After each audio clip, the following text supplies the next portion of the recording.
गुरुवार दिनांक 3 ऑक्टोबर 2024 पासून शारदीय नवरात्रीला सुरुवात होणार आहे। तर नवरात्रीच्या या पहिल्या दिवशी अनेक जण आपापल्या परंपरेनुसार, आपल्या कुळानुसार आपल्या घरामध्ये घटस्थापना करत असतात।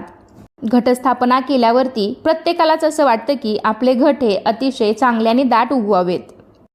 कारण काही जणांचे घट हे चांगले उगवतात, तर काही जणांचे हे उगवतच नाहीत। घटस्थापना केल्यावरती त्यांचं धान्य आहे ते चांगलं उगवत नाही। घटाला अनेक वेळा वास येतो, घटाला बुरा येतो, किंवा काही जणांच्या घटातील धान्य उगवलं असेल तरीही तो घट पिवळा पडतो, किंवा काही जणांचं धान्य कुजतं, त्यामुळे घटच उगवत नाहीत। तर अशा समस्या अनेक जणांना येत असतील आणि प्रत्येकालाच असं वाटतं की आपले घट हे अतिशय चांगले उगवावेत। कारण घट चांगले उगवण्यामागे सुद्धा काहीतरी चांगले संकेत असतात।